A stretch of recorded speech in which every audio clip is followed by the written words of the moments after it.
ਹਾਜ਼ਰ ਹਾਂ ਪ੍ਰੋਗਰਾਮ ਖਬਰ ਤੇ ਨਜ਼ਰ ਪ੍ਰੋਗਰਾਮ ਦੇ ਵਿੱਚ ਆਪਾਂ ਜੁੜਾਂਗੇ ਮਿੰਟੂ ਗੁਰਸਰਗਾ ਜੀ ਦੇ ਨਾਲ ਤੇ ਉਹਨਾਂ ਤੋਂ ਜਾਣਾਂਗੇ ਕੁਝ ਅਹਿਮ ਖਬਰਾਂ ਬਾਰੇ, ਕੁਝ ਅਹਿਮ ਜਾਣਕਾਰੀਆਂ ਤੇ ਲਵਾਂਗੇ ਉਹਨਾਂ ਦੀਆਂ ਟਿੱਪਣੀਆਂ। ਪਰ ਉਸ ਤੋਂ ਪਹਿਲਾਂ ਧੰਨਵਾਦ ਸਾਡੇ ਸਪਾਂਸਰ ਦਾ, ਜਿਹੜੇ ਜ਼ਰੀਆ ਬਣਦੇ ਨੇ ਇਹਨਾਂ ਪ੍ਰੋਗਰਾਮਾਂ ਨੂੰ ਤੁਹਾਡੇ ਤੱਕ ਪਹੁੰਚਾਉਣ ਦਾ।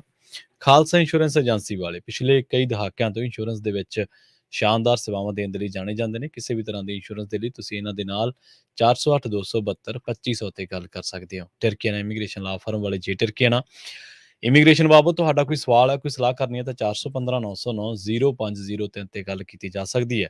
ਤੇ ਜ਼ੈਂਡਰ ਗਰੁੱਪ ਵਾਲੇ ਕਿਸੇ ਵੀ ਤਰ੍ਹਾਂ ਦਾ ਘਰ ਖਰੀਦਣਾ ਜਾਂ ਘਰ ਵੇਚਣਾ ਜਾਂ ਲੈਣਾ ਚਾਹੁੰਦੇ ਤੁਸੀਂ ਹੋਮ ਲੋਨ, ਤੇ ਇਹਨਾਂ ਦੇ ਨਾਲ 5099052575 ਤੇ ਗੱਲ ਕਰ ਸਕਦੇ ਹੋ। ਜੁੜਦੇ ਹਾਂ ਮਿੰਟੂ ਗੁਰਸਰੀਆ ਜੀ ਦੇ ਨਾਲ ਤੇ ਉਸ ਤੋਂ ਬਾਅਦ ਖਬਰਾਂ ਤੇ ਕਰਦੇ ਹਾਂ ਚਰਚਾ। ਮਿੰਟੂ ਸਤਿ ਸ਼੍ਰੀ ਅਕਾਲ, ਸਵਾਗਤ ਹੈ ਪੰਜਾਬੀ ਰੇਡੀਓ USA ਤੇ ਜੀ। ਜੀ ਸ਼ੁਕਰੀਆ ਸਾਰਿਆਂ ਨੂੰ, ਸਤਿ ਸ੍ਰੀ ਅਕਾਲ ਜੀ। ਜੀ ਮਿੰਟੂ ਜੀ, ਸ਼ੁਰੂਆਤ ਕਰ ਲਗੇ ਸਿਆਸੀ ਚੱਕ ਥਲ ਤੋਂ। ਸੁਖਬੀਰ ਸਿੰਘ ਬਾਦਲ ਕਹਿੰਦੇ ਪ੍ਰਧਾਨ ਸੀਗੇ ਤੇ ਹੈਣ ਤੇ ਰਹਿਣਗੇ। ਵਲਟੋਆ ਦੇ ਦੂਜੇ ਆਗੂਆਂ ਨੇ ਹਾਮੀ ਭਰੀ ਹੈ। ਜਗਮੀਤ ਬਰਾੜ ਬਾਰੇ ਸੁਣਦੇ ਆ ਕਾਫੀ ਕੁਝ ਸੋਸ਼ਲ ਮੀਡੀਆ ਤੇ। ਦੇਖੋ ਉਹ ਤਾਂ ਹੁਣ ਬਾਅਦ ਦੀਆਂ ਗੱਲਾਂ ਨੇ ਕਿ ਕਿਸ ਤੇ ਕਾਰਵਾਈ ਹੁੰਦੀ ਹੈ। ਜਗਮੀਤ ਬਰਾੜ ਬਾਹਰ ਜਾਂਦੇ ਅੱਜ ਮੇਰੀ ਕਾਫੀ ਲੰਮੀ ਚੌੜੀ ਗੱਲਬਾਤ ਹੋਈ ਸੀ ਉਹਨਾਂ ਦੇ ਨਾਲ। ਉਹ ਤਿਆਰ ਨੇ, ਉਹ ਤਾਂ ਵੈਸੇ ਵੀ ਤੁਹਾਨੂੰ ਪਤਾ ਉਹਨਾਂ ਦੀ ਜ਼ੁਬਾਨ ਤੇ ਹਮੇਸ਼ਾ ਗਾਣਾ ਰਹਿੰਦਾ, ਅੱਛਾ ਚਲਤਾ ਹੂੰ ਦੁਆਓਂ ਮੇਂ ਯਾਦ ਰੱਖਣਾ।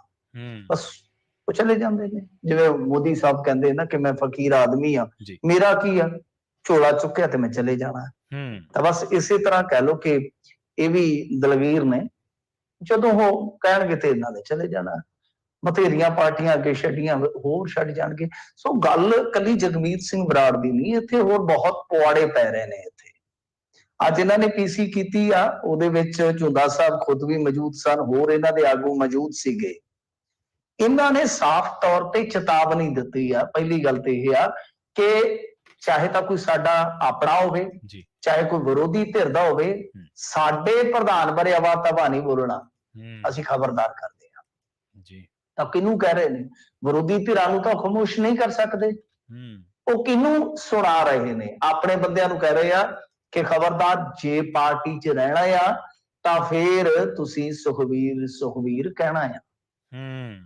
ਤਾਂ ਇਸ ਕਰਕੇ ਦੇਖੋ, ਇਹ ਸਾਫ਼ ਤੌਰ ਤੇ ਹੈ, ਸਿੱਧੇ ਤੌਰ ਤੇ, ਸਪਸ਼ਟ ਤੌਰ ਤੇ ਉਹਨਾਂ ਨੇ ਜਤਾ ਦਿੱਤਾ ਆ ਕਿ ਸਾਡੇ ਪ੍ਰਧਾਨ ਸੀ, ਹੈਨ ਤੇ ਰਹੂਗੇ, ਅੱਗੇ ਚਾਹੇ ਕੁਝ ਵੀ ਹੋ ਜਾਵੇ। ਸੋ ਨਾਲ ਇਹਨਾਂ ਨੇ ਇੱਕ ਗੱਲ ਹੋਰ ਕਹੀ ਆ, ਜਿਹੜੀ ਸਭ ਤੋਂ ਵੱਡੀ ਗੱਲ ਆ ਕਿ ਝੁੰਦਾ ਸਾਹਿਬ ਵਾਲੀ ਕਮੇਟੀ ਦੇ ਵਿੱਚ ਇਹ ਜਿਹੜੇ ਹੁਣ ਮਤਲਬ ਕਿ ਥੋੜੇ ਰੁੱਸੇ ਹੋਏ ਲੀਡਰ ਕਹਿ ਸਕਦੇ ਹਾਂ ਆਪਾਂ, ਕਿ ਇਹ ਖੁਦ ਵੀ ਮੌਜੂਦ ਸੀਗੇ। ਤਾਂ ਉਸ ਕਮੇਟੀ ਦੇ ਵਿੱਚ ਕਿਤੇ ਵੀ ਇਸ ਗੱਲ ਦਾ ਜ਼ਿਕਰ ਨਹੀਂ ਹੈਗਾ ਕਿ ਸੁਖਬੀਰ ਸਿੰਘ ਬਾਦਲ ਦੀ ਪ੍ਰਧਾਨਗੀ ਚੇਂਜ ਕਰ ਦਿੱਤੀ ਜਾਵੇ, ਉਹਨਾਂ ਨੂੰ ਰਿਪਲੇਸ ਕਰ ਦਿੱਤਾ ਜਾਵੇ। ਤਾਂ ਫਿਰ ਇਹ ਸਾਰੀਆਂ ਗੱਲਾਂ ਕਰਨ ਦੇ ਨਾਲ ਉਹ ਇੱਕ ਵੱਡਾ ਕਰਦੇ ਆ ਧਮਾਕਾ ਵਲਟੋਆ ਸਾਹਿਬ। ਹਾਲਾਂਕਿ ਝੁੰਦਾ ਸਾਹਿਬ ਵੀ ਬੋਲਦੇ ਆ, ਉਹ ਕਹਿੰਦੇ ਕਿ ਇਹ ਸਾਰਾ ਕੁਝ ਜਿਹੜਾ ਕੀਤਾ ਜਾ ਰਿਹਾ ਮਤਲਬ ਕਿ ਅਕਾਲੀ ਦਲ ਨੂੰ ਖਤਮ ਕਰਨ ਵਾਸਤੇ ਕੀਤਾ ਜਾ ਰਿਹਾ ਹੈ। ਤਾਂ ਸਿੱਧੇ ਜਾਂ ਸਿੱਧੇ ਤੌਰ ਤੇ ਉਹਨਾਂ ਦੇ ਸੰਕੇਤ ਨੇ ਭਾਜਪਾ ਬੰਨੀ। ਵਲਟੋਆ ਨੇ ਕਿਹਾ, ਉਹਨਾਂ ਕਿਹਾ ਕਿ ਅਸੀਂ ਵੋਟ ਰਾਸ਼ਟਰਪਤੀ ਦੀ ਪਾਈ ਆ ਬੀਬੀ ਮੁਰਮੂ ਦੇ ਮੂੰਹ, ਭਾਰਤੀ ਜਨਤਾ ਪਾਰਟੀ ਨੂੰ ਤੇ ਅਸੀਂ ਪਾਈ ਹੋਈ। ਤੇ ਦੂਜੀ ਗੱਲ, ਉਹ ਕਹਿੰਦੇ ਕਿ ਸਿਮਰਨਜੀਤ ਸਿੰਘ ਮਾਨ ਨੇ ਆਖਿਆ ਸੀਗਾ ਕਿ ਮੈਂ ਦੋਨਾਂ ਉਮੀਦਵਾਰਾਂ ਨੂੰ ਪੱਤਰ ਲਿਖ ਦਿੱਤੇ ਕਿ ਸਾਡੇ ਕੌਮੀ ਮਸਲੇ ਮੈਂ ਉਸ ਤੋਂ ਬਾਅਦ ਫਿਰ ਵੋਟ ਪਾਉਂਗਾ। ਉਹ ਕਹਿੰਦੇ ਕਿ ਸਾਡੀ ਗਰੰਟੀ ਹੈ, ਇੱਕ ਤੇ ਇਹ ਦਿਖਾਓ ਕਿ ਉਹਨਾਂ ਦਾ ਜਵਾਬ ਆਇਆ ਕਿਸੇ ਉਮੀਦਵਾਰ ਦਾ, ਤੇ ਦੂਜੀ ਗੱਲ ਹੈ ਕਿ ਇਹਨਾਂ ਨੇ ਵੋਟ ਕਾਂਗਰਸ ਦੇ ਕੈਂਡੀਡੇਟ ਨੂੰ ਪਾਈ ਹੈ। ਇਹ ਇੱਕ ਕਹਿ ਲਓ ਕਿ ਵੱਡਾ ਇਲਜ਼ਾਮ ਸੀ। ਤਾਂ ਦੂਜਾ ਜਿਹੜਾ ਧਮਾਕਾ ਕੀਤਾ ਇਹਨਾਂ ਨੇ, ਝੁੰਦਾ ਸਾਹਿਬ ਨੇ ਜਿਵੇਂ ਕਿਹਾ ਕਿ ਸਾਡੀ ਪਾਰਟੀ ਨੂੰ ਤੋੜਨ ਦਾ ਯਤਨ ਕੀਤਾ ਜਾ ਰਿਹਾ, ਤੇ ਨਾਲ ਹਵਾਲੇ ਦਿੱਤੇ ਗਏ ਕਿ ਦੇਖੋ ਨਿਤਿਸ਼ ਦੇ ਨਾਲ ਕੀ ਗੇਮ ਲੱਗ ਰਹੀ ਸੀਗੀ, ਮਹਾਰਾਸ਼ਟਰ ਦੇ ਵਿੱਚ ਕੀ ਹੋਇਆ ਵਗੈਰਾ ਵਗੈਰਾ, ਸਾਰੇ ਉਹਨਾਂ ਨੇ ਸੰਕੇਤਕ ਤੌਰ ਤੇ ਮਿਸਾਲ ਦਿੱਤੇ ਨੇ। ਪਰ ਆਪਣੀ ਉਹਨਾਂ ਨੇ ਜਿਹੜੀ ਇੱਕ ਵੱਡੀ ਗੱਲ ਕਹੀ ਵਲਟੋਆ ਸਾਹਿਬ ਨੇ ਖਾਸ ਤੌਰ ਤੇ, ਕਿ ਦੇਖੋ ਜਿਹੜੇ ਬੀਬੀ ਮੁਰਮੂ ਨੂੰ ਵੋਟ ਨਹੀਂ ਸੀ ਪਾ ਰਹੇ, ਕਹਿ ਕੇ ਕਿ ਮੇਰੀ ਜ਼ਮੀਰ ਇਜਾਜ਼ਤ ਨਹੀਂ ਦਿੰਦੀ ਭਾਰਤੀ ਜਨਤਾ ਪਾਰਟੀ ਨੂੰ ਵੋਟ ਕਰਾਂ। ਤਾਂ ਉਹ ਭੱਦਰ ਪੁਰਸ਼ ਕਹਿੰਦੇ ਕਿ ਮਹਾਂਪੁਰਸ਼ ਜਿਹੜੇ ਆ ਉਹ ਪਿਛਲੀਆਂ 2 ਰਾਤਾਂ ਤੋਂ ਦਿੱਲੀ 'ਚ ਬੈਠੇ ਆ, ਵਾਇਆ ਮਨਜਿੰਦਰ ਸਿੰਘ ਸਿਰਸਾ ਮੁਲਾਕਾਤਾਂ ਹੋਣ ਡਈਆਂ ਨੇ।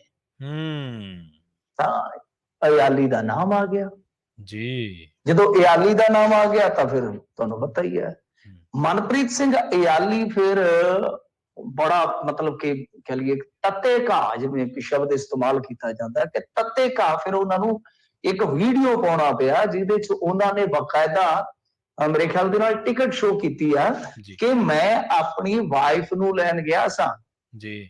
ਉਹ ਕੱਲ ਰਾਤ ਮਤਲਬ ਕਿ 2:30 ਵਜੇ ਪਹੁੰਚੇ ਆ ਉੱਥੋਂ, ਮੈਂ ਦਿੱਲੀੋਂ ਲੈ ਕੇ ਉਹਨਾਂ ਨੂੰ ਤੁਰ ਪਿਆ ਤੇ ਰਾਹ ਦੇ ਵਿੱਚ ਹੀ ਪਤਾ ਲੱਗਿਆ ਕਿ ਮੇਰੇ ਤੇ ਇਹ ਇਲਜ਼ਾਮ ਤਰਾਸ਼ੀ ਹੋ ਗਈ ਆ। ਉਹ ਕਹਿੰਦੇ ਕਿ ਜੇ ਮੈਂ ਭਾਰਤੀ ਜਨਤਾ ਪਾਰਟੀ 'ਚ ਜਾਣਾ ਹੁੰਦਾ ਸਿਆਣਿਓ ਤੇ ਫਿਰ ਮੈਂ ਉਹਨਾਂ ਨੂੰ ਵੋਟ ਤੋਂ ਬਾਈਕਾਟ ਕਿਉਂ ਕਰਦਾ? ਫਿਰ ਤਾਂ ਮੈਂ ਸਿੱਧੇ ਇੱਕ 'ਚ ਵੱਜਦਾ ਵੀ ਕਿ ਇੱਕ ਦੇ ਨਾਲ ਹੀ ਲੱਗਦਾ ਜੀ। ਬਿਲਕੁਲ। ਤਾਂ ਮਤਲਬ ਕਿ ਇੱਥੋਂ ਤੱਕ ਗੱਲਾਂ ਜਿਹੜੀਆਂ ਨੇ ਹੋਈਆਂ ਨੇ। ਦੇਖੋ, ਮੈਂ ਅੱਗੇ ਵੀ ਤੁਹਾਨੂੰ ਦੱਸ ਦਿੱਤਾ ਕਿ ਅਕਾਲੀ ਰਾਜਨੀਤੀ ਬਾਰੇ ਜਿੰਨੀ ਕੁ ਸਾਡੀ ਤੁੱਛ ਬੁੱਧੀ ਹੈ, ਜਿੰਨੀ ਕੁ ਸਾਡੀ ਜਾਣਕਾਰੀ ਆਪਾਂ ਮਤਲਬ ਕਿ ਐਡਵਾਂਸ ਦੇ ਵਿੱਚ ਕਹਿ ਲਓ ਕਿ ਅਗਾਊ ਦੱਸ ਦਿੱਤੀ ਸੀਗੀ।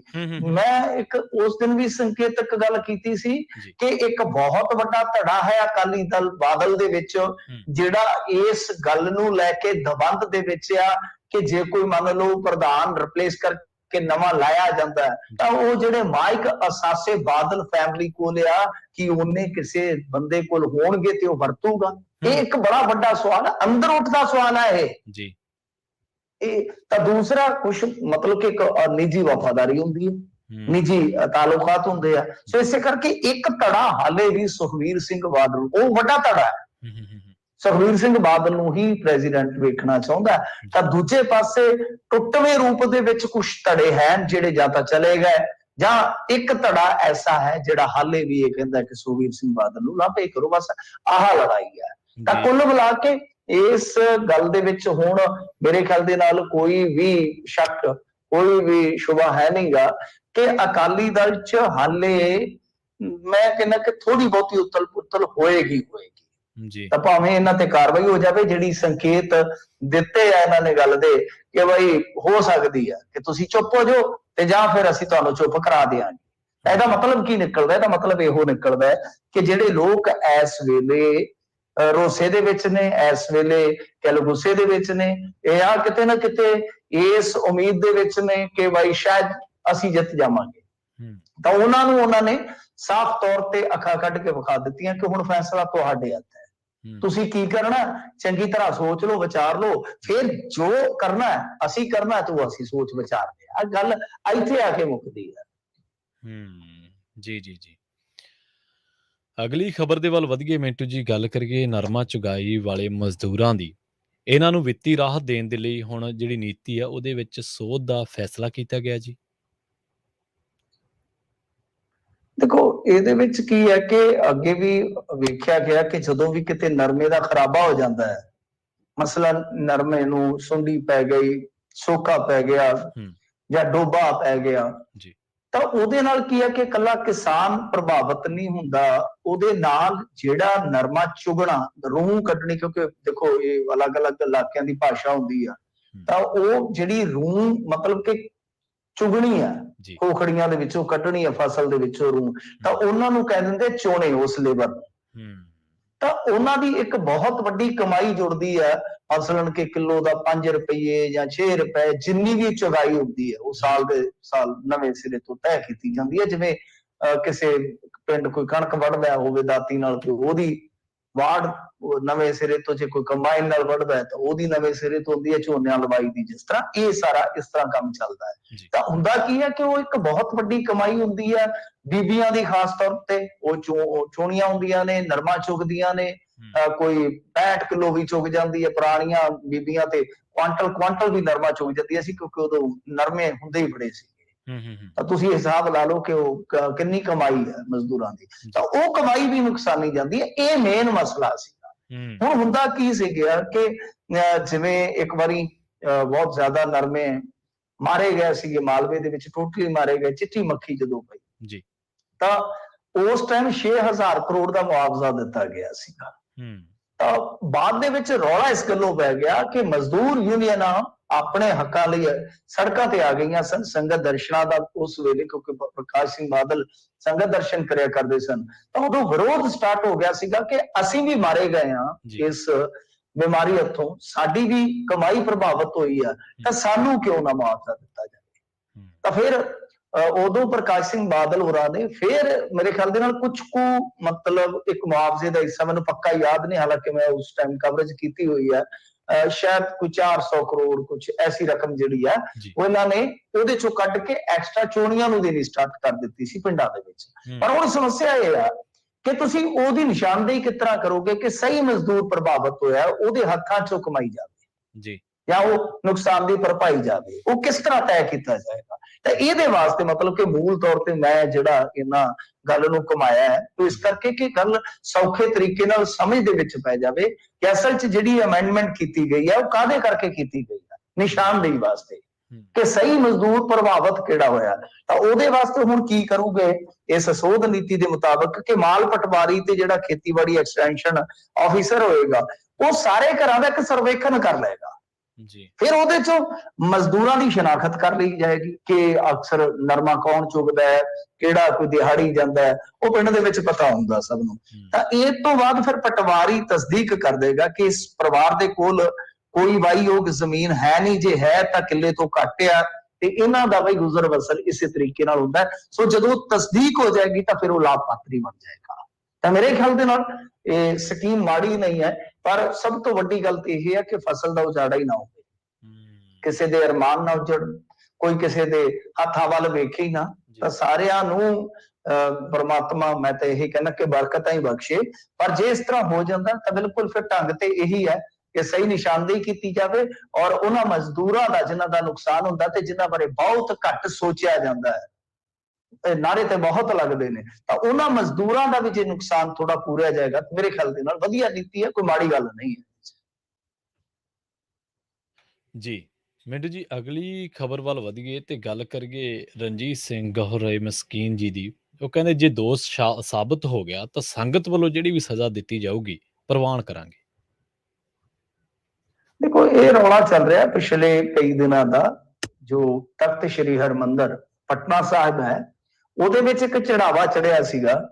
ਵੈਸੇ ਉਹ ਸਤੰਬਰ 2021 ਦੀ ਗੱਲ ਹੈ, ਉੱਥੋਂ ਬਾਅਦ ਫਿਰ ਤੁਸੀਂ ਅੱਗੇ ਜਾ ਕੇ ਦੇਖੋਗੇ ਤਾਂ ਇਸ ਵਰੇ ਵੀ ਕੁਝ ਚੜਾਵਾ ਉਕਤ ਵਿਅਕਤੀ ਵੱਲੋਂ ਜਿਹੜੇ ਕਿ ਕੋਈ ਡਾਕਟਰ ਸਾਹਿਬ ਵਜਦੇ ਆ ਉਹਨਾਂ ਵੱਲੋਂ ਚੜਾਇਆ ਗਿਆ ਸੀ। ਉਹਦੇ ਵਿੱਚ ਕਲਗੀ ਆ, ਉਹਦੇ ਵਿੱਚ ਹਾਰ ਆ, ਉਹਦੇ ਵਿੱਚ ਉਹ ਤੇ ਦਾਅਵਾ ਕਰਦਾ ਹੈ ਕਿ ਮੈਂ ਸ੍ਰੀ ਸਾਹਿਬ ਵੀ ਇੱਕ ਲਿਆਂਦਾ ਸੋਨੇ ਦਾ, ਤੇ ਫਿਰ ਇਹ ਤੋਂ ਇਲਾਵਾ ਸ਼ਾਇਦ ਪੀੜਾ ਸਾਹਿਬ ਇੱਕ ਲੋਈ ਕਹਿੰਦਾ 25 ਲੱਖ ਦੀ ਆ, ਹੁਣ ਲੋਈ ਨੂੰ ਕੀ ਲੱਗਾ ਹਜੇ ਤੱਕ ਇਹ ਸਮਝ ਤੋਂ ਬਾਹਰ ਆ ਜੀ। ਅੱਛਾ, ਉਸ ਤੋਂ ਬਾਅਦ ਉਹਨੇ ਦੋਸ਼ ਇਹ ਲਾਇਆ ਕਿ ਇਹਨਾਂ ਨੇ ਸਾਰਾ ਸਮਾਨ ਖੁਰਦ-ਬੁਰਦ ਕਰ ਦਿੱਤਾ ਹੈ।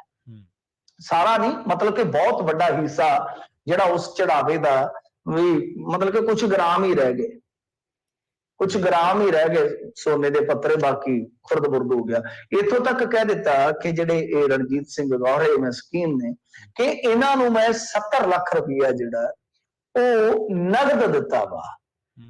ਤਾਂ ਹੁਣ ਜਦੋਂ ਇੱਥੋਂ ਤੱਕ ਗੱਲ ਚਲੇ ਗਈ, ਹਾਲਾਂਕਿ ਉਕਤ ਵਿਅਕਤੀ ਹੈ ਜਿਹੜਾ ਉਹ ਵੀ ਕਈ ਕੇਸਾਂ ਦੇ ਵਿੱਚ, ਕਈ ਵਿਵਾਦਾਂ ਦੇ ਵਿੱਚ ਲੰਬੀ ਚੌੜੀ ਉਹਦੀ ਹਿਸਟਰੀ ਹੈ ਜੀ।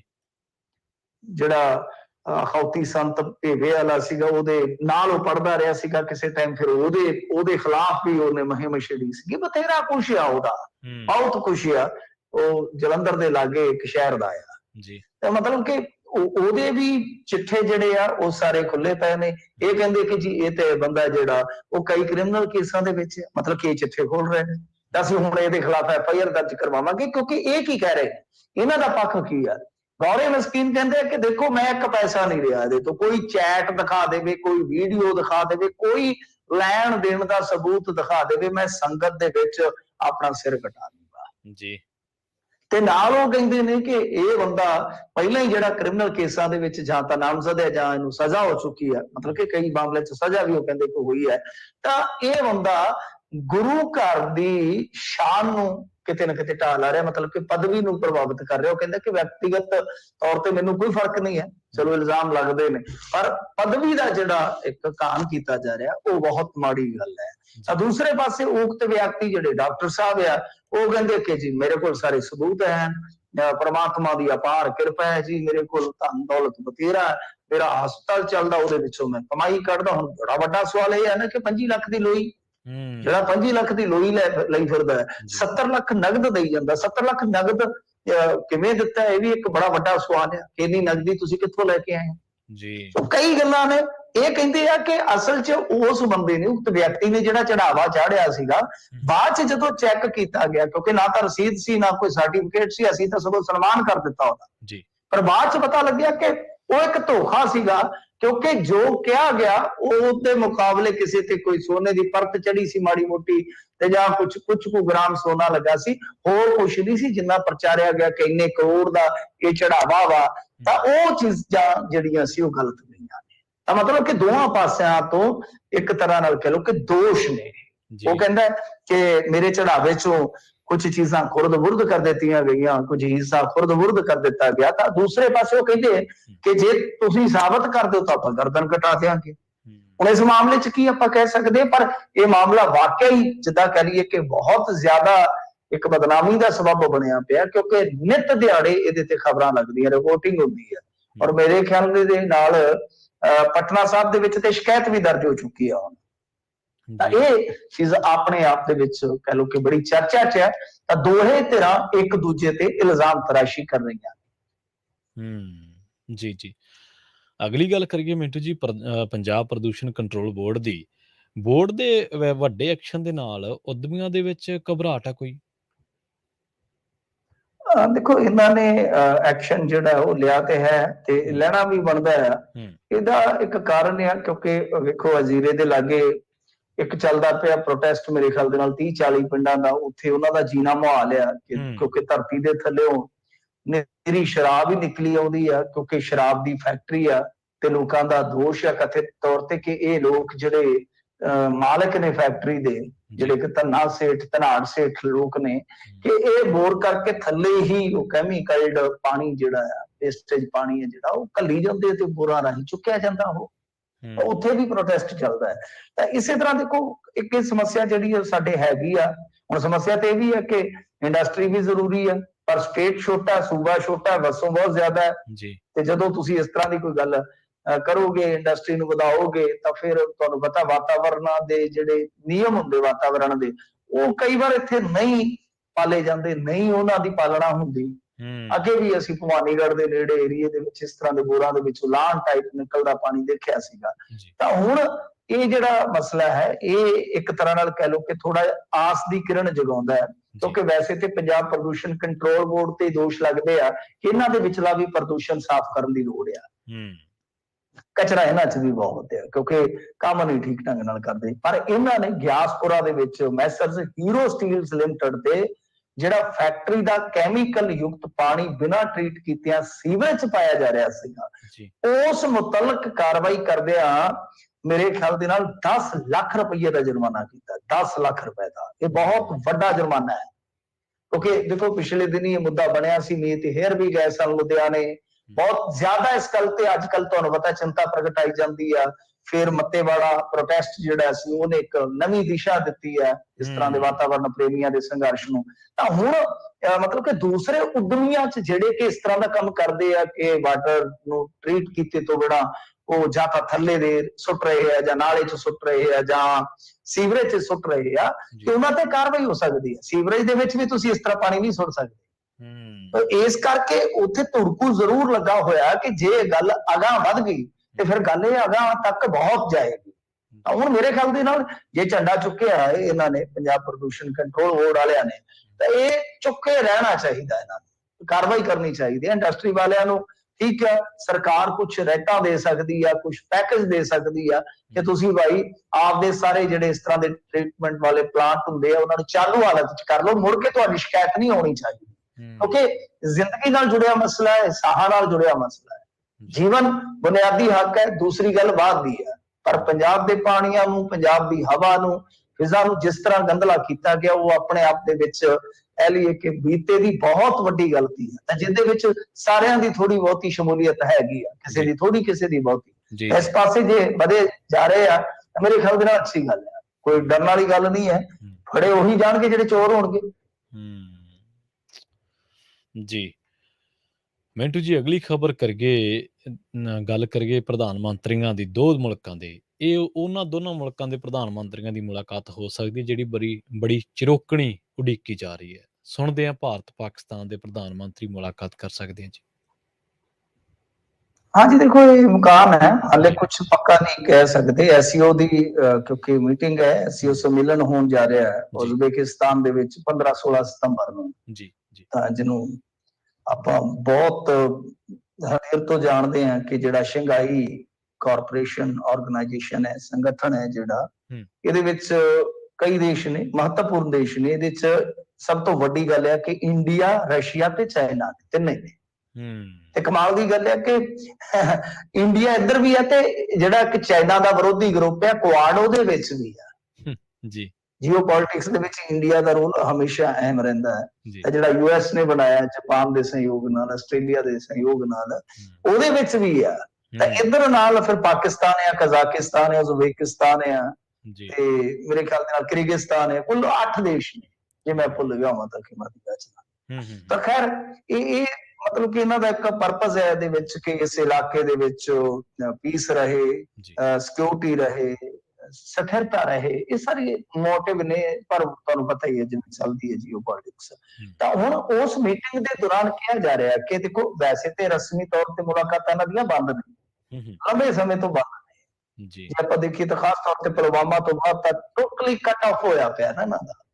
ਤਾਂ ਇਹ ਆ ਕਿ ਸ਼ਾਇਦ ਗੈਰ ਰਸਮੀ ਕੋਈ ਮੁਲਾਕਾਤ ਹੋ ਜਾਵੇ। ਵੈਸੇ ਜੇ ਦੇਖੋਗੇ ਤਾਂ ਜਿਹੜੇ ਸ਼ਰੀਫ ਬ੍ਰਦਰਸ ਨੇ ਉਹ ਇਧਰਲੇ ਪੰਜਾਬ ਤੋਂ ਉੱਠ ਕੇ ਗਏ ਨੇ, ਚੜ੍ਹਦੇ ਪੰਜਾਬ ਤੋਂ। ਉਹਨਾਂ ਦੀ ਹਮੇਸ਼ਾ ਇੱਧਰ ਦਿੱਲੀ ਨਾਲ ਅੱਛੀ ਰਹੀ ਹੈ, ਇਹਦੇ ਚ ਕੋਈ ਸ਼ੱਕ ਨਹੀਂ। ਵੈਸੇ ਉਹਨਾਂ ਨੂੰ ਇਸ ਗੱਲ ਦਾ ਨੁਕਸਾਨ ਵੀ ਚੁੱਕਣਾ ਪਿਆ ਨਵਾਜ਼ ਸ਼ਰੀਫ ਨੂੰ, ਪ੍ਰੋ ਇੰਡੀਅਨ ਨੇ, ਫਲਾਇਆ ਟਮਕਾਇਆ, ਕਿਉਂਕਿ ਉੱਥੋਂ ਦੀ ਰਾਜਨੀਤੀ ਵੀ ਇਸੇ ਤਰ੍ਹਾਂ ਦੀ ਹੈ ਕਿ ਜੇ ਕਾਮਯਾਬ ਹੋਣਾ, ਮੋਦੀ ਨੂੰ ਭੰਡੋ, ਦੇਸ਼ ਨੂੰ ਭੰਡੋ, ਇੰਡੀਆ ਨੂੰ ਭੰਡੋ, ਕਸ਼ਮੀਰ ਦੀ ਗੱਲ ਕਰੋ, ਜਹਾਦ ਦੀ ਗੱਲ ਕਰੋ, ਤਾਂ ਰਾਜਨੀਤੀ ਤੁਹਾਡੀ ਚੱਲੇਗੀ। ਜੇ ਤੁਸੀਂ ਪੀਸ ਦੀ ਗੱਲ, ਜਿਵੇਂ ਆਪਣੇ ਇੱਥੇ ਕੁਝ ਲੋਕ ਕਰਦੇ ਨੇ ਤੇ ਉਹਨਾਂ ਨੂੰ ਕਹਿੰਦੇ ਦੇਸ਼ ਧਰੋਹੀ ਹੈ ਜਿਹੜੇ ਪੀਸ ਦੀ ਗੱਲ ਕਰਦੇ ਨੇ, ਲਾਂਘਾ ਖੋਲਣ ਦੀ ਗੱਲ ਕਰਦੇ ਨੇ, ਵਪਾਰ ਖੋਲਣ ਦੀ ਗੱਲ ਕਰਦੇ ਨੇ। ਜੇ ਕੋਈ ਉਧਰ ਕਹੂਗਾ ਤਾਂ ਉਹੀ ਹਾਲਤ ਉਧਰ ਹੋਏਗੀ। ਬੈਠੇ ਤੇ ਭਰਾ ਉਹੋ ਜਿਹੇ ਆ ਨਾ ਆਪਦੇ ਸੁਭਾਅ ਲੈ ਕੇ। ਤਾਂ ਖੈਰ ਦੇਖੋ ਹੁਣ ਉਮੀਦ ਤੇ ਹੈਗੀ ਆ, ਜਿੰਨਾ ਕੁ ਮੈਂ ਮਤਲਬ ਕਿ ਮੇਰੀ ਤੁੱਛ ਬੁੱਧੀ ਹੈ, ਤੇ ਉਮੀਦ ਹੈ ਕਿ ਸ਼ਾਇਦ ਇਹ ਦੋਨੇ ਪ੍ਰਧਾਨ ਮੰਤਰੀ ਇਸ ਡੈਡਲੌਕ ਨੂੰ ਤੋੜ ਸਕਦੇ ਆ। ਜੇ ਟੁੱਟੇ ਤਾਂ ਬਿਹਤਰ ਆ, ਵਧੀਆ ਗੱਲ ਆ, ਕਿਉਂਕਿ ਚਾਈਨਾ ਦੇ ਟੇਟੇ ਚੜ ਕੇ ਪਾਕਿਸਤਾਨ ਨੇ ਆਪਦਾ ਜਲੂਸ ਕਢਾਇਆ। ਉਹਦੀ ਇਕਨੋਮੀ ਹੁਣ ਤੁਸੀਂ ਦੇਖੋ ਕਿੱਧਰ ਨੂੰ ਜਾ ਰਹੀ ਹੈ। ਲੋਕ ਉੱਥੇ ਮਹਿੰਗਾਈ ਦੇ ਨਾਲ ਬੜੇ ਤਰਸਦੇ ਨੇ। ਬਲੋਚਿਸਤਾਨ ਦੇ ਵਿੱਚ ਅਲੱਗ ਤੋਂ ਇੱਕ ਪ੍ਰੋਬਲਮ ਆ। ਇੰਡੀਆ ਦਾ ਵੀ ਹਾਲ ਉਹੀ ਹੈ, ਚਾਈਨਾ ਤੋਂ ਵੀ ਤਰਸਦੇ ਨੇ, ਦੂਜੇ ਪਾਸੇ ਤਰਸਦੇ ਨੇ, ਇਹ ਦੂਜੇ ਪਾਸੇ ਤਰਸਦੇ ਨੇ। ਸੋ ਆਪਣੀਆਂ ਸਮੱਸਿਆਵਾਂ ਇਹਨਾਂ ਦੋਨਾਂ ਨੂੰ ਵੇਖਣੀਆਂ ਪੈਣਗੀਆਂ। ਇਹਨਾਂ ਦੋਨਾਂ ਨੂੰ ਆਪਣੀਆਂ ਉਲਝਣਾਂ ਜਿਹੜੀਆਂ ਉਹ ਆਪ ਹੀ ਮੇਰੇ ਖਿਆਲ ਦੇ ਨਾਲ ਖੋਲਣੀਆਂ ਪੈਣਗੀਆਂ, ਸੰਭਾਲਣੀਆਂ ਪੈਣਗੀਆਂ, ਸੁਲਝਾਉਣੀਆਂ ਪੈਣਗੀਆਂ।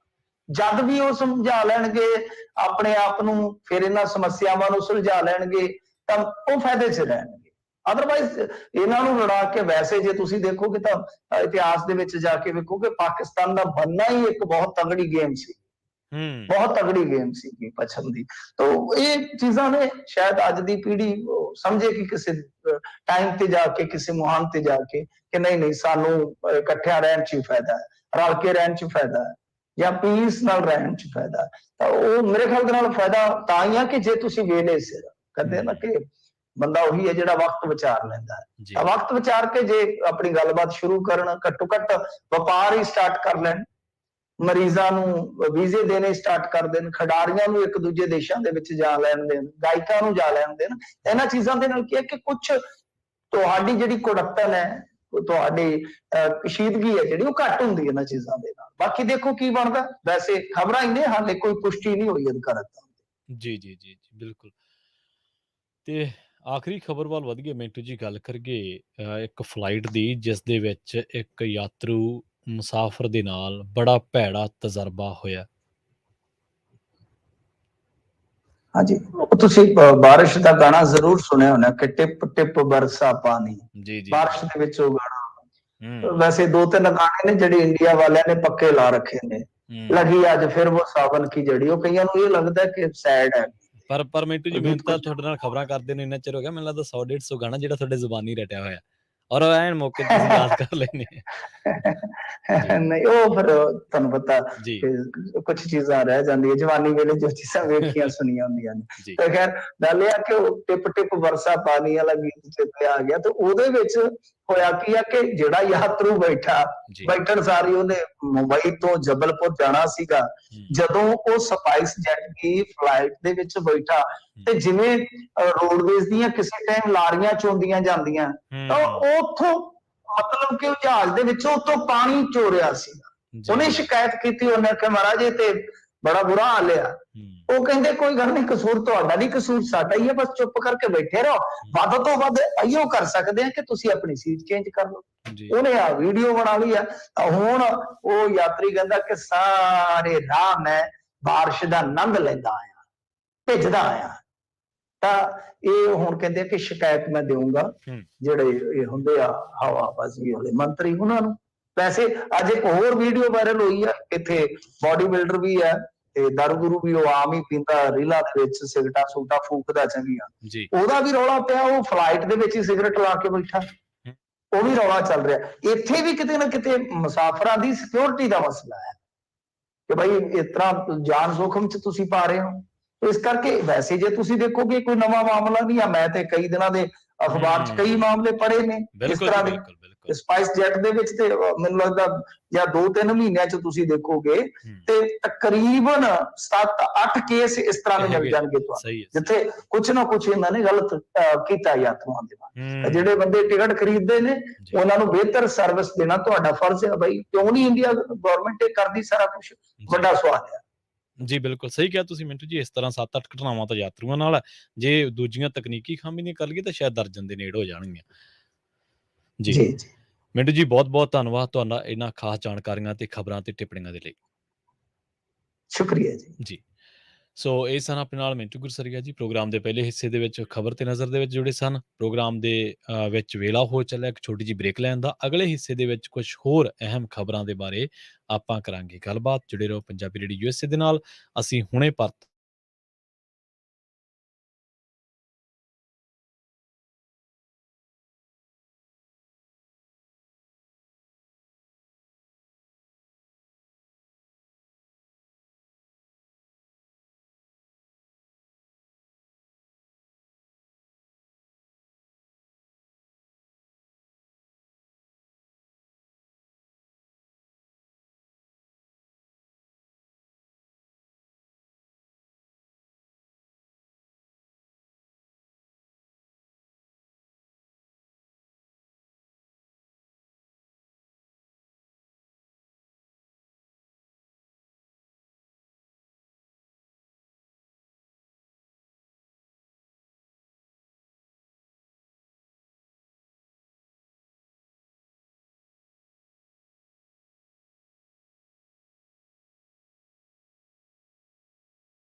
ਬ੍ਰੇਕ ਤੋਂ ਬਾਅਦ ਇੱਕ ਵਾਰ ਮੁੜ ਤੋਂ ਤੁਹਾਡਾ ਸਾਰਿਆਂ ਦਾ ਸਵਾਗਤ ਹੈ ਪ੍ਰੋਗਰਾਮ ਖਬਰ ਤੇ ਨਜ਼ਰ ਦੇ ਵਿੱਚ। ਮੈਂ ਹਾਂ ਪ੍ਰਵੀਨ ਸ਼ਰਮਾ। ਪ੍ਰੋਗਰਾਮ ਦੇ ਵਿੱਚ ਇਸ ਹਿੱਸੇ ਦੇ ਵਿੱਚ ਕੁਝ ਹੋਰ ਅਹਿਮ ਖਬਰਾਂ ਦੇ ਬਾਰੇ ਆਪਾਂ ਕਰਦੇ ਹਾਂ ਗੱਲਬਾਤ।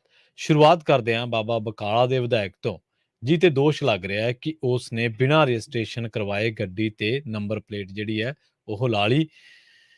ਟਰਾਂਸਪੋਰਟ ਵਿਭਾਗ ਤੋਂ ਬਿਨਾਂ ਰਜਿਸਟ੍ਰੇਸ਼ਨ ਕਰਵਾਏ ਪਿਛਲੇ ਕਈ ਦਿਨਾਂ ਤੋਂ ਫੋਰਚੂਨਰ ਗੱਡੀ ਤੇ ਨੰਬਰ ਪਲੇਟ ਲਾ ਕੇ ਆਪਣੀ ਹੀ ਸਰਕਾਰ ਦਾ ਮਖੌਲ ਉਡਾਇਆ ਜਾ ਰਿਹਾ, ਤੇ ਮਖੌਲ ਕੋਈ ਹੋਰ ਨਹੀਂ, ਬਾਬਾ ਬਕਾਲਾ ਦੇ ਵਿਧਾਇਕ ਦਲਬੀਰ ਸਿੰਘ ਟੌਂਗ ਨੇ ਜਿਹੜਾ ਉਹ ਉਡਾਇਆ। ਪਿਛਲੇ ਦਿਨੀ ਟੌਂਗ ਸਾਹਿਬ ਇੱਕ ਫੋਰਚੂਨਰ ਗੱਡੀ ਖਰੀਦਿਆ ਜਿਹਦੇ ਉੱਪਰ ਨੰਬਰ ਪਲੇਟ ਤੇ PB02 EH0039 ਲਿਖਿਆ ਤੇ ਪੰਜਾਬ ਸਰਕਾਰ ਲਿਖਿਆ ਹੋਇਆ।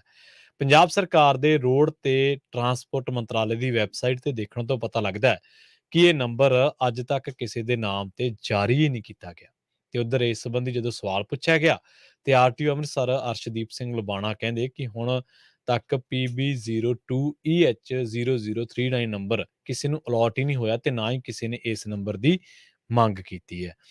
ਇਸ ਕਰਕੇ ਇਹ ਨੰਬਰ ਲਾ ਕੇ ਗੱਡੀ ਚਲਾਉਣਾ ਕਾਨੂੰਨ ਦੀ ਉਲੰਘਣਾ ਹੈ ਤੇ ਉਹ ਇਸ ਸੰਬੰਧੀ ਬਣਦੀ ਕਾਰਵਾਈ ਕਰਨਗੇ। ਵਿਧਾਇਕ ਦਲਬੀਰ ਸਿੰਘ ਟੌਂਗ ਦਾ ਇਸ ਸੰਬੰਧੀ ਕਹਿਣਾ ਹੈ ਕਿ ਉਹ ਇਹ ਗੱਡੀ ਉਹਨਾਂ ਦੇ ਨਾਂ ਉੱਪਰ ਹੈ ਤੇ ਸਾਰੇ ਟੈਕਸ ਭਰੇ ਹੋਏ ਆ, ਪਰ ਟਰਾਂਸਪੋਰਟ ਵਿਭਾਗ ਵੱਲੋਂ ਨੰਬਰ ਜਿਹੜਾ ਉਹ ਕਿਸੇ ਨੂੰ ਨਾ ਜਾਰੀ ਕੀਤੇ ਜਾਣ ਤੇ ਜਦੋਂ ਉਹਨਾਂ ਨੇ ਪੁੱਛਿਆ ਤਾਂ ਕਹਿੰਦੇ ਮੈਂ ਤਾਂ ਸਿਰਫ ਟੈਕਸ ਭਰਿਆ।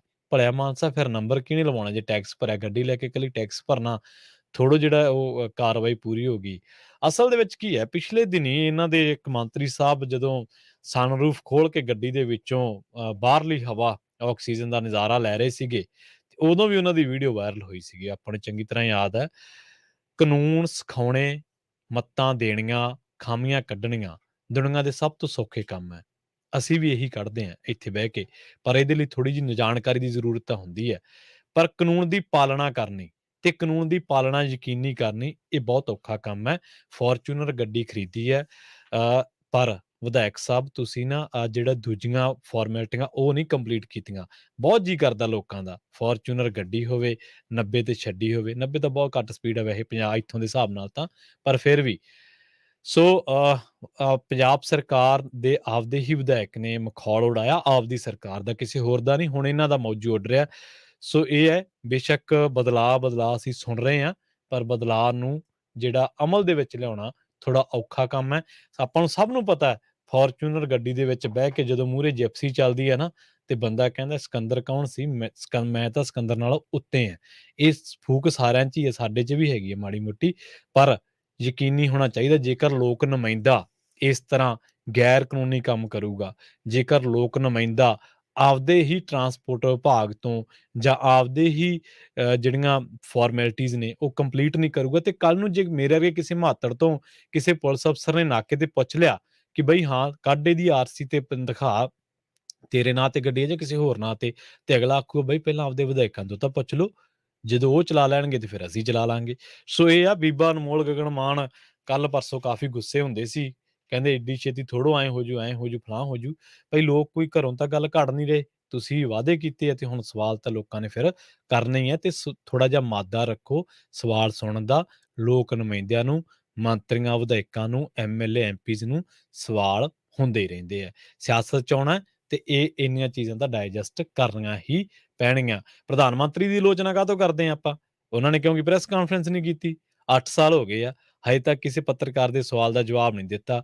ਹਾਂ, ਜਿਹੜੇ ਦਿੰਦੇ ਨੇ ਉਹ ਸਕ੍ਰਿਪਟਡ ਹੁੰਦੇ ਨੇ। ਅਕਸ਼ੇ ਕੁਮਾਰ ਜਾਂਦਾ ਉਹਨਾਂ ਦੀ ਇੰਟਰਵਿਊ ਕਰਨ, ਕੋਈ ਪੱਤਰਕਾਰ ਥੋੜ੍ਹਾ ਜਾਂਦਾ ਆ।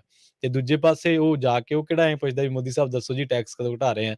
ਉਹ ਕਹਿੰਦਾ ਮੋਦੀ ਸਾਹਿਬ ਦੱਸੋ ਅੰਬ ਚੀਰ ਕੇ ਚੰਗਾ ਲੱਗਦਾ ਕਿ ਸਿੱਧਾ ਖਾ ਕੇ ਚੰਗਾ ਲੱਗਦਾ? ਸੋ ਇਹੋ ਜਿਹੇ ਸਵਾਲ ਅਕਸ਼ੇ ਕੁਮਾਰ ਪੁੱਛਦਾ ਪ੍ਰਧਾਨ ਮੰਤਰੀ ਸਾਹਿਬ ਤੋਂ। ਸਵਾਲਾਂ ਦੀ ਆਦਤ ਸਿਆਸਤ ਦੇ ਵਿੱਚੋਂ ਜੇ ਮੰਨਫੀ ਹੋਊਗੀ ਤਾਂ ਓਨੀ ਹੀ ਗੈਰ ਕਾਨੂੰਨੀ ਕੰਮਾਂ ਦੀ ਜਿਹੜੀ ਆ ਉਹ ਸੰਭਾਵਨਾ ਵੱਧਦੀ ਜਾਊਗੀ। ਸੋ ਸਵਾਲ ਹੋਣੇ ਚਾਹੀਦੇ ਆ, ਹਰ ਇੱਕ ਨੂੰ ਹੋਣੇ ਚਾਹੀਦੇ ਆ, ਕਾਂਗਰਸੀ, ਬਾਦਲ ਪਰਿਵਾਰ, ਕਿਸੇ ਨੂੰ ਵੀ, ਸਾਰਿਆਂ ਦੇ ਸਵਾਲ ਜਿਹੜਾ ਉਹ ਜ਼ਰੂਰੀ ਹੈ। ਅਕਾਊਂਟੇਬਿਲਟੀ, ਜਿੰਨਾ ਚਿਰ ਸਾਨੂੰ ਆਪਣੇ ਸਿਸਟਮ ਦੇ ਵਿੱਚ ਅਕਾਊਂਟੇਬਿਲਟੀ ਦੇ ਮਾਇਨੇ ਨਹੀਂ ਨਾ ਪਤਾ ਲੱਗਦੇ, ਉਹਨਾਂ ਚਿਰ ਬਸ ਅਸੀਂ ਐਂ ਉਡੀਕਦੇ ਰਹਾਂਗੇ ਕਿਹੜਾ ਆਊ ਸਾਡੀ ਕਾਇਆ ਪਲਟ ਕਰੂਗਾ। ਖੈਰ, ਆਪਾਂ ਅਗਲੀ ਖਬਰ ਦੇ ਵੱਲ ਵਧ ਗਏ, ਗੱਲ ਕਰੀਏ ਮੁੱਖ ਮੰਤਰੀ ਸਾਹਿਬ ਦੀ, ਕਿਉਂਕਿ ਹੁਣ ਸਰਕਾਰ ਦੀ ਗੱਲ ਚੱਲੀ ਹੈ ਤੇ ਫਿਰ ਸਰਕਾਰ ਕੀ ਕਰਨਾ ਚਾਹੁੰਦੀ ਹੈ ਇਹ ਵੀ ਦੱਸਣਾ ਪੈਣਾ ਹੈ। ਹੁਣ ਚਰਚਾ ਇਹ ਹੈ ਕਿ ਭਗਤੂਪੁਰਾ ਜ਼ਮੀਨ ਘੁਟਾਲਾ ਜਿਹੜਾ ਉਹਦੀ ਜਾਂਚ ਵਿਜੀਲੈਂਸ ਸ਼ੁਰੂ ਕਰ ਸਕਦੀ ਹੈ। ਮੁੱਖ ਮੰਤਰੀ ਸਾਹਿਬ ਨੇ ਪਿਛਲੇ ਦਿਨੀ ਜਦੋਂ ਪੰਚਾਇਤ ਮਹਿਕਮੇ ਦੇ ਨਾਲ ਮੀਟਿੰਗ ਕੀਤੀ ਸੀ ਤੇ ਇਹਨਾਂ ਨੇ ਕਿਹਾ ਸੀ 3 ਮੈਂਬਰੀ ਬਣਾਓ ਕਮੇਟੀ ਤੇ ਜਿਹੜੀ ਜਾਂਚ ਆ ਉਹਨੂੰ ਭੇਜੋ ਵਿਜੀਲੈਂਸ ਕੋਲੇ। ਹੁਣ ਵਿਜੀਲੈਂਸ ਕੋਲੇ ਜਾਂਚ ਚਲੀ ਗਈ ਹੈ ਤੇ ਵਿਜੀਲੈਂਸ ਨੇ ਮੁੱਢਲੇ ਪੜਾਅ ਦੇ ਵਿੱਚ ਇਹ ਗੱਲ ਕਹੀ ਹੈ ਕਿ ਅਸੀਂ ਤੱਥ ਘੋਖ ਰਹੇ ਹਾਂ ਤੇ ਸਾਬਕਾ ਪੰਚਾਇਤ ਮੰਤਰੀ ਤੇ 2 ਸਾਬਕਾ ਆਈਐਸ ਅਫਸਰਾਂ ਤੇ ਉਂਗਲ ਉੱਠੀ ਹੈ। ਤੇ ਹੁਣ ਪਤਾ ਇਹ ਲੱਗਿਆ ਕਿ ਪਿਛਲੇ ਜੁਲਾਈ ਮਹੀਨੇ ਦੇ ਆਖਰੀ ਹਫ਼ਤੇ ਕੁਲਦੀਪ ਸਿੰਘ ਧਾਲੀਵਾਲ, ਜਿਹੜੇ ਕਿ ਬੜੇ ਸਰਗਰਮ ਮੰਤਰੀ ਨੇ, ਪੇਂਡੂ ਵਿਕਾਸ ਤੇ ਪੰਚਾਇਤ ਮੰਤਰੀ ਨੇ, ਔਰ ਇਕੱਲਾ ਇਹ ਨਹੀਂਗਾ ਕਿ ਪਿੰਡਾਂ ਦੇ ਵਿੱਚੋਂ ਜ਼ਮੀਨਾਂ ਛੁਡਾਈਆਂ, ਸਿਸਵਾਂ ਦੇ ਕੋਲੇ ਜਿਹੜੀਆਂ ਵੱਡੇ ਧਨਾਡਾਂ, ਰਸੂਖਦਾਰਾਂ, ਅਮੀਰ ਸਿਆਸਤਦਾਨਾਂ ਦੀਆਂ ਨੱਪੀਆਂ ਜ਼ਮੀਨਾਂ ਸੀ ਉਹਨਾਂ ਤੇ ਵੀ ਕਾਰਵਾਈਆਂ ਕੀਤੀਆਂ। ਹਾਲਾਂਕਿ ਸਿਮਰਜੀਤ ਸਿੰਘ ਮਾਨ ਦੀ ਜਿਹੜੀ ਜ਼ਮੀਨ ਤੇ ਕਾਰਵਾਈ ਹੋਈ ਸੀ ਉਸ ਬਾਬਤ ਹਾਲੇ ਵੀ ਸਵਾਲ ਉੱਠ ਰਹੇ ਨੇ। ਖੈਰ ਕੋਈ ਗੱਲ ਨਹੀਂ, ਪਰ ਸਰਗਰਮੀਆਂ ਨਜ਼ਰ ਜ਼ਰੂਰ ਆਉਂਦੀਆਂ ਨੇ, ਤੁਹਾਨੂੰ ਕਹਿਣਾ ਪਊਗਾ। ਹੁਣ ਇਹ ਹੈ ਕਿ ਮੁੱਖ ਮੰਤਰੀ ਸਾਹਿਬ ਕੋਲੇ ਜਦੋਂ ਇਹ ਰਿਪੋਰਟ ਗਈ ਹੈ ਤੇ ਉਹ ਕਹਿੰਦੇ ਵਿਜੀਲੈਂਸ ਨੂੰ ਭੇਜੋ ਤੇ ਵਿਜੀਲੈਂਸ ਜਾਂਚ ਕਰੇ। ਵਿਜੀਲੈਂਸ ਪਹਿਲਾਂ ਹੀ ਇਹਦਾ ਰਿਵਿਊ ਕਰ ਰਹੀ ਸੀਗੀ, ਪਰ ਉਹ ਕਹਿੰਦੇ ਕਿ ਇਸ ਮਾਮਲੇ ਦੇ ਵਿੱਚ ਕੋਈ ਚਿੱਠੀ ਪੱਤਰ ਉਹਨਾਂ ਤੱਕ ਜਿਹੜਾ ਅਫੀਸ਼ੀਅਲ ਆ ਉਹ ਨਹੀਂ ਆਇਆ। ਜਦੋਂ ਆਊਗਾ ਤੇ ਉਦੋਂ ਫਿਰ ਅਸੀਂ ਜਿਹੜੀ ਜਾਂਚ ਉਹ ਜਿੰਨੀਆਂ ਵੀ ਅਸੀਂ ਖਾਮੀਆਂ ਪਾਈਆਂ ਉਹ ਸਾਰੀਆਂ ਮੂਹਰੇ ਰੱਖਾਂਗੇ। ਭਗਤੂਪੁਰਾ ਪੰਚਾਇਤ ਦੀ ਜ਼ਮੀਨ ਇੱਕ ਪ੍ਰਾਈਵੇਟ ਕੰਪਨੀ ਨੂੰ ਵੇਚੀ ਗਈ ਸੀ। ਬੇਸ਼ੱਕ ਪੰਚਾਇਤ ਮੰਤਰੀ ਢਾਲੀਵਾਲ ਨੇ ਇਸ ਮਾਮਲੇ ਦੇ ਵਿੱਚ 28 ਕਰੋੜ ਰੁਪਏ ਦੇ ਘਪਲੇ ਦੀ ਗੱਲ ਆਖੀ ਸੀ, ਪਰ 3 ਮੈਂਬਰੀ ਕਮੇਟੀ ਦੀ ਰਿਪੋਰਟ ਦੇ ਵਿੱਚ 16 ਲੱਖ ਰੁਪਏ ਦੀ ਗੱਲ ਹੀ ਉੱਭਰ ਕੇ ਆਈ ਹੈ। ਹੁਣ ਪਤਾ ਇਹ ਵੀ ਲੱਗਿਆ ਕਿ ਜਿਹੜੀ ਅਫਸਰਸ਼ਾਹੀ ਆ ਉਹ ਇਸ ਘੁਟਾਲੇ ਦੇ ਵਿੱਚ ਘਿਰੇ ਇੱਕ ਅਧਿਕਾਰੀ ਨੂੰ ਬਚਾਉਣ ਦੇ ਵਿੱਚ ਲੱਗੀ ਹੋਈ ਹੈ। ਪਟਿਆਲਾ ਜ਼ਿਲ੍ਹੇ ਦਾ ਪਿੰਡ ਆ ਆਕੜੀ ਤੇ ਉੱਥੋਂ ਦੀ ਔਰਤ ਸਰਪੰਚ ਹਰਜੀਤ ਕੌਰ ਨੂੰ ਵੀ ਪੰਚਾਇਤੀ ਫੰਡਾਂ ਦੇ ਵਿੱਚ 12 ਕਰੋੜ 24 ਲੱਖ ਦੇ ਘਪਲੇ ਦੇ ਵਿੱਚ ਗ੍ਰਿਫਤਾਰ ਕੀਤੇ ਜਾਣ ਤੋਂ ਬਾਅਦ ਹੁਣ ਸਾਬਕਾ ਵਿਧਾਇਕ ਮਦਨ ਲਾਲ ਜਲਾਲਪੁਰ ਵੱਲ ਵੀ ਪੈੜ ਜਾਣ ਦੇ ਸ਼ੰਕੇ ਵਧੇ ਨੇ। ਬੇਸ਼ੱਕ ਜਲਾਲਪੁਰ ਇਸ ਵੇਲੇ ਵਿਦੇਸ਼ ਦੇ ਵਿੱਚ ਨੇ, ਪਰ ਉਹ ਜਲਦੀ ਵਾਪਸ ਆਉਣ ਦੀ ਗੱਲ ਕਰ ਰਹੇ ਨੇ। ਇਸੇ ਤਰ੍ਹਾਂ ਪਟਿਆਲਾ ਜ਼ਿਲ੍ਹੇ ਦੇ ਪਿੰਡਾਂ ਦੀ 1104 ਏਕੜ ਜ਼ਮੀਨ ਅੰਮ੍ਰਿਤਸਰ ਕੋਲਕਾਤਾ ਏਕੀਕ੍ਰਿਤ ਕੋਰੀਡੋਰ ਆ ਜਿਹੜਾ ਉਹਦੀ ਉਸਾਰੀ ਦੇ ਲਈ ਐਕਵਾਇਰ ਕੀਤੀ ਸੀ ਤੇ ਇਹਨਾਂ 5 ਪਿੰਡਾਂ ਨੂੰ 285 ਕਰੋੜ ਰੁਪਏ ਦਾ ਮੁਆਵਜ਼ਾ ਮਿਲਿਆ ਸੀ। 90 ਕਰੋੜ ਹੀ ਉਜਾੜਾ ਭੱਤਾ ਦਿੱਤਾ ਗਿਆ ਤੇ ਜਿਨ੍ਹਾਂ ਕੋਲੇ ਪੰਚਾਇਤੀ ਜ਼ਮੀਨ ਠੇਕੇ ਤੇ ਸੀ ਉਹਨਾਂ ਨੂੰ ਉਜਾੜਾ ਭੱਤਾ ਦਿੱਤਾ।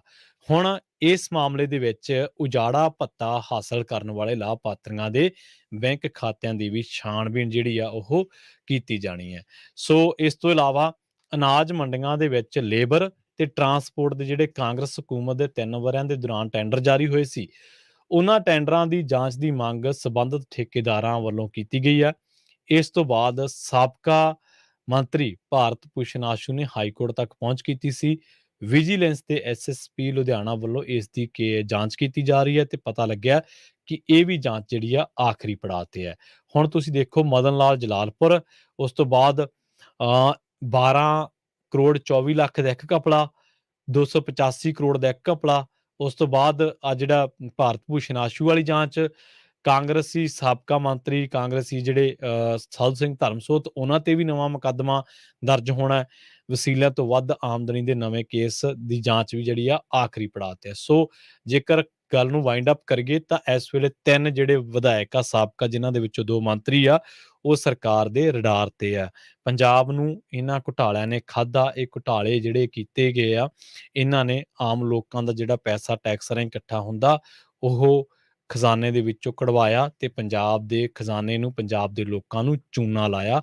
ਸੋ ਜਿਹੜੀਆਂ ਵੀ ਜਾਂਚਾਂ ਚੱਲ ਰਹੀਆਂ ਨੇ ਉਹ ਆਖਰੀ ਮੁਕਾਮ ਤੇ ਜਾਣ ਤੇ ਇਹਨਾਂ ਜਾਂਚਾਂ ਵੱਲੋਂ ਇਕੱਲਾ ਇਹ ਨਹੀਂ ਹੁੰਦਾ ਕਿ 4 ਦਿਨ ਖਬਰਾਂ ਦੀਆਂ ਸੁਰਖੀਆਂ ਲੱਗ ਗਈਆਂ, ਫਲਾਂ ਨੇ 28 ਕਰੋੜ ਦਾ ਕੀਤਾ ਘੁਟਾਲਾ, ਫਲਾਂ ਨੇ ਇਹਨਾਂ ਦਾ ਕੀਤਾ ਘੁਟਾਲਾ। ਅਸਲ ਦੇ ਵਿੱਚ ਘੁਟਾਲਾ ਉਦੋਂ ਸਾਬਿਤ ਹੁੰਦਾ ਜਦੋਂ ਅਦਾਲਤੀ ਜ਼ੇਰਾ ਤੋਂ ਬਾਅਦ ਘੁਟਾਲਾ ਕਰਨ ਵਾਲਾ ਸਜ਼ਾ ਜ਼ਾਫਤਾ ਕਰਾਰ ਹੁੰਦਾ। ਖੈਰ, ਬਹਿਸਾਂ ਬਹੁਤ ਵੱਡੀਆਂ ਨੇ, ਆਪਣੀਆਂ ਗੱਲਾਂ ਬਾਤਾਂ ਇਸੇ ਤਰ੍ਹਾਂ ਚੱਲਦੀਆਂ ਰਹਿਣਗੀਆਂ, ਪਰ ਪ੍ਰੋਗਰਾਮ ਖਬਰ ਤੇ ਨਜ਼ਰ ਦੇ ਵਿੱਚ ਵੇਲਾ ਹੋ ਚੱਲਿਆ ਤੁਹਾਡੇ ਤੋਂ ਵਿਦਾ ਲੈਣ ਦਾ। ਆਖਿਰ ਦੇ ਵਿੱਚ ਇੱਕ ਵਾਰ ਫਿਰ ਤੋਂ ਸਾਡੇ ਕੁਝ ਸਪਾਂਸਰਸ ਦਾ ਧੰਨਵਾਦ ਕਰਦੇ ਹਾਂ। Krishan Dhanota Yuba City, Baljinder Singh Nijjar Woodland, Paramjit Kaur Rangi Vacaville, Harnek Singh Pawal Indian ਕੰਜ਼ੀਨੈਂਟਨ, ਗਰਮੀਤ ਸਿੰਘ ਧਿਆਨ ਕੌਰ ਸਮਰਾ ਮੋਡੈਸਟੋ, ਜੱਸੀ ਗਿੱਲ ਪਲੰਬਿੰਗ ਵਾਲੇ, ਧਰਮ ਸਿੰਘ ਬੇਕਰਸਫੀਲਡ, ਜੀਐਨ ਲਿਊ ਵਾਲੇ ਟਰੱਕ ਵਾਸ਼ ਕਰਦੇ ਨੇ, ਆਇਲ ਚੇਂਜ ਕਰਦੇ ਨੇ, ਬ੍ਰੇਕਾਂ ਦਾ ਕੰਮ ਚੰਗੀ ਤਰ੍ਹਾਂ ਕਰਵਾ ਸਕਦੇ ਹੋ, ਨਵੇਂ ਪੁਰਾਣੇ ਟਾਇਰ ਵੀ ਇਹਨਾਂ ਤੋਂ ਲੈ ਸਕਦੇ ਹੋ। ਲੋਕੇਸ਼ਨ ਹੈ ਸੈਂਤਾਨੇਲਾ ਦੀ, ਨਿੰਮਾ ਸੋਤਾ ਦੇ ਨਾਲ ਗੱਲ ਕੀਤੀ ਜਾ ਸਕਦੀ ਹੈ 209 277 0113 ਤੇ। ਵੈਸਟ ਕੋਸਟ ਟਰੱਕ ਸਕੂਲ ਵਾਲੇ ਅਜੀਤ ਅਟਵਾਲ, ਇਹਨਾਂ ਤੋਂ ਤੁਸੀਂ ਟਰੱਕਾਂ ਦੀ ਵਧੀਆ ਸਿਖਲਾਈ ਲੈਣ ਦੇ ਲਈ ਇਹਨਾਂ ਦੇ ਨਾਲ ਗੱਲ ਕਰ ਸਕਦੇ ਹੋ, ਸੰਪਰਕ ਕਰ ਸਕਦੇ ਹੋ 559 800 0590 ਤੇ। ਮੈਨੂੰ ਪ੍ਰਵੀਨ ਸ਼ਰਮਾ ਨੇ ਦਿੱਤੀ ਇਜਾਜ਼ਤ। ਜੁੜੇ ਰਹੋ ਪੰਜਾਬੀ ਰੇਡੀਓ ਯੂਐਸਏ ਦੇ ਨਾਲ ਤੇ ਆਖਿਰ ਦੇ ਵਿੱਚ ਇੱਕ ਵਾਰ ਫਿਰ ਤੋਂ ਤੁਹਾਨੂੰ ਸਭ ਨੂੰ ਪਿਆਰ ਸਤਿਕਾਰ ਸਹਿਤ ਸਤਿ ਸ਼੍ਰੀ ਅਕਾਲ।